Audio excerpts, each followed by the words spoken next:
incremento salarial y por tanto lo que está haciendo es un poco de propaganda para sostenerse en el cargo, pero a costa de expresar cifras que no van con la realidad. $12 la hora. Así pagan en Uruguay. Son las 6 de la mañana con 45 minutos. Estoy con Helio Ocaña, ex decano del Colegio de Profesores del Perú, para hablar sobre este y otros temas más. Señor Ocaña, ¿cómo está usted? Muy buenos días. Bienvenido a Exitosa. Buenos días, Manuel. Gusto saludarte. Gracias por esta entrevista.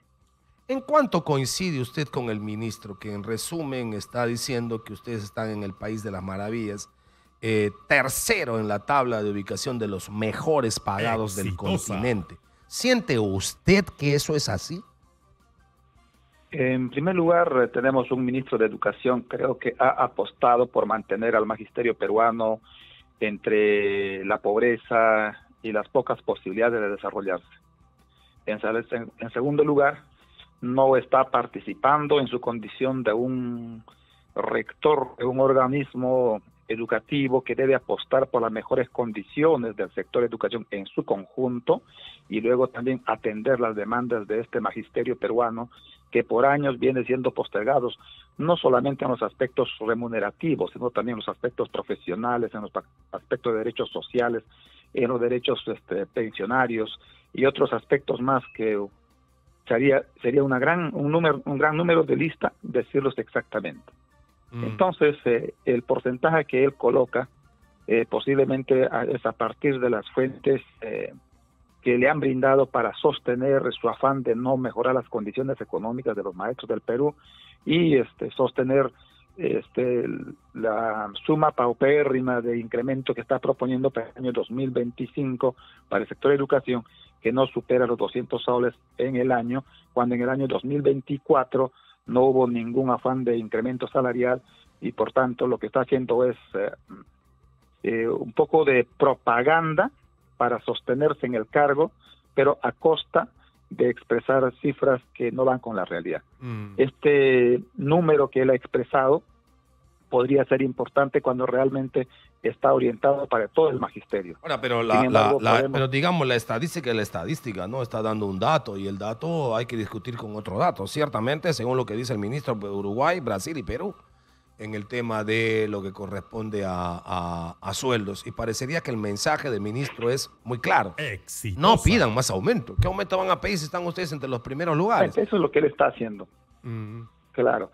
Y lo está expresando frente a una amenaza de huelga del Magisterio Nacional que con justo derecho está exigiendo que se cumplan con con las exigencias que se comprometió el gobierno en el año 2017, que tenía que convertirse en política de Estado, que significa que la remuneración de los maestros debe equiparar a una unidad impositiva tributaria, que actualmente está por los 5.150 soles, y la remuneración del docente está de un alto porcentaje, de un promedio del 70-80%, está por la suma de 3.000 soles. Entonces, ahora, el año pasado entero, este gobierno es el que no cumplió con este tema de la política, digamos, del Estado. El incremento estaba establecido en 500 soles en 2 armadas, marzo y noviembre, me parece, no se ha cumplido ninguna.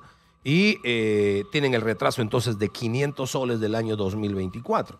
Y para el año 2025 lo que se está poniendo es 200, cuando debería corresponder otros 500. Por lo que si se cumpliera, yo no sé si se va a cumplir el 25, lo que se propone de la presidencia, porque no se cumplió el 24, estaríamos hablando probablemente de unos 800 soles de desfase que están teniendo por responsabilidad única y exclusiva de este gobierno. Efectivamente, a partir de empezar el gobierno de Dina Boluarte, lamentablemente, sencillamente cumplió con lo que ya estuvo establecido en el presupuesto del año anterior, y en el año 2024 no hubo ningún incremento. A cambio de ese incremento, sencillamente ofrecieron un bono de 380 soles a pagarse en este año, que lamentablemente hasta la fecha no lo cumple porque no pueden cumplirla. No es porque fue por falta de voluntad, no es porque no hay recursos.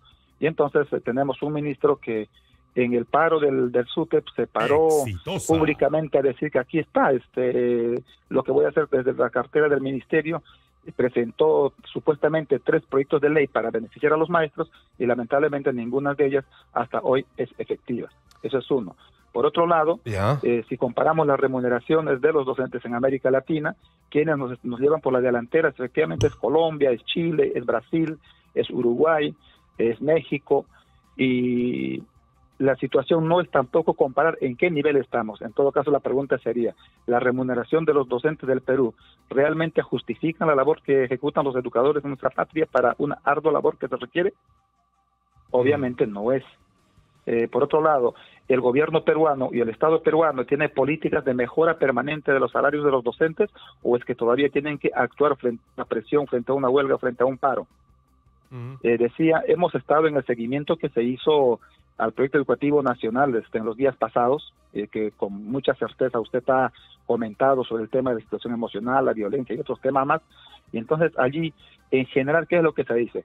Necesitamos que la educación en el Perú tenga una mejor atención, que tengamos políticas más claras, tengamos presupuestos más sostenibles. Entre muchos presupuestos tienen que estar para infraestructura, tienen que estar para equipamiento de instituciones educativas, y que el porcentaje mínimo no va ni siquiera por el 6%, que es como está en el... No, este año se ha bajado 0.2% en vez de incrementarse. Ahora, ahí también hay cierta responsabilidad de ustedes, los maestros, señor Ocaña, y le voy a decir por qué. En los últimos años, no sé si en los últimos 3 o 4 años, han amarrado 2 temas que, por supuesto, en teoría a mí me parece extraordinario. Incremento de remuneraciones y, además, incremento de sector educación respecto del Producto Bruto Interno, ¿no? Sin embargo, cada que les han dado un incremento, se han olvidado del tema del 6% del PBI. Otra vez venía la bronca, otro aumentito, y otra vez se olvidaban del 6% para el PBI.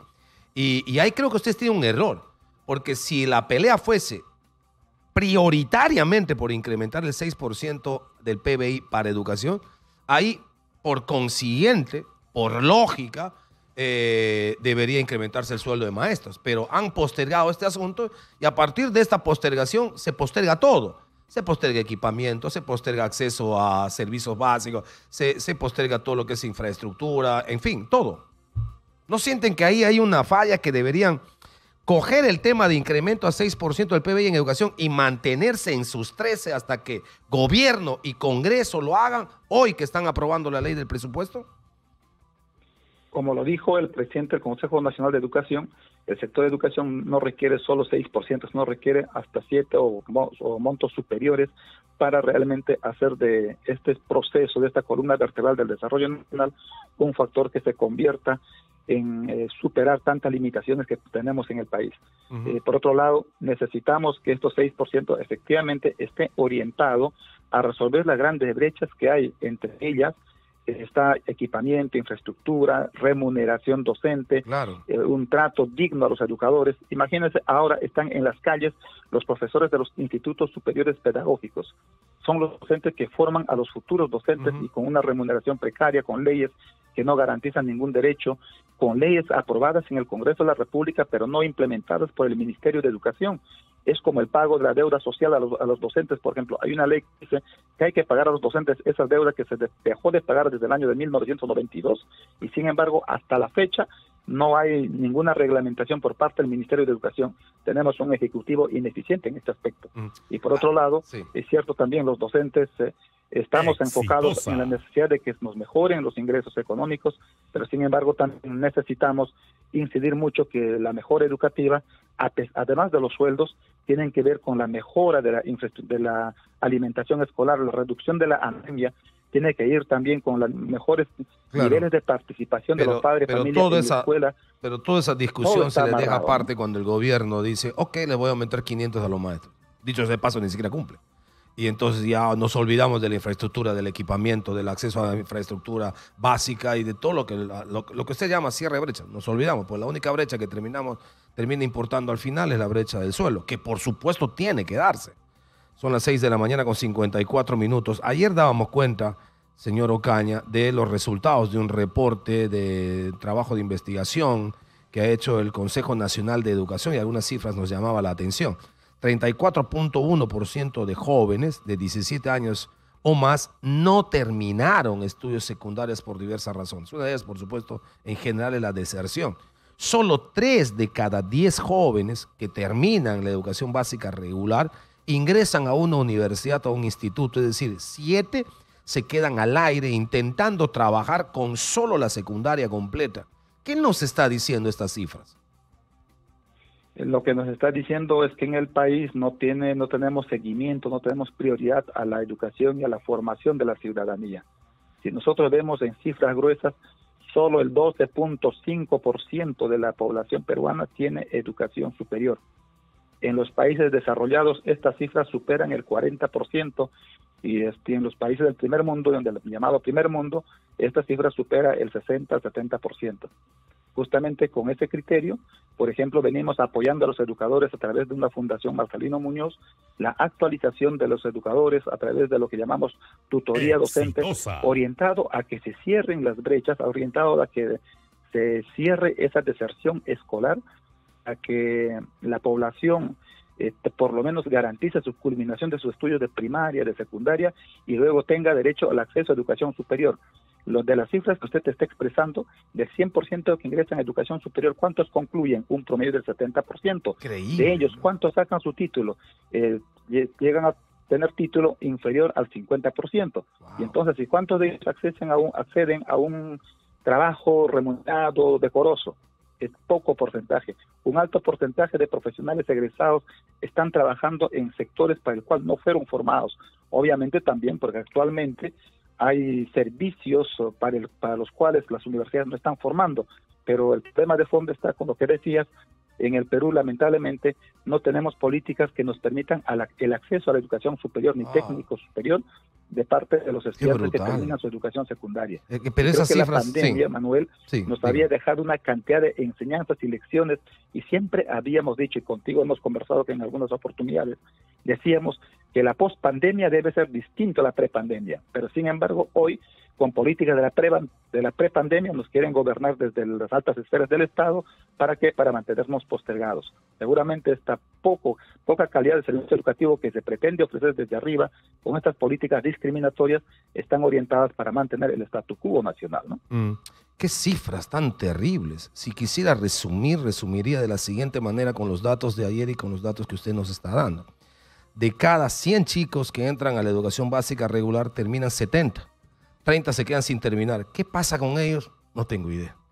De esos 70, 21 ingresan a universidades o a algún centro, a universidades o a un instituto. 21. Exitosa. De esos 21, 11, según el dato, 50% dice Helio Caña, 11 acceden a títulos. Y de esos 11, no sé qué porcentaje, pero un porcentaje altísimo, se dedica a otra cosa que no es su carrera. Vaya radiografía. Vaya países, somos un país de locos. Realmente es una cifra increíble. ¿Qué pasa con el resto de chicos? ¿Qué pasa con los 30 que no terminan secundaria?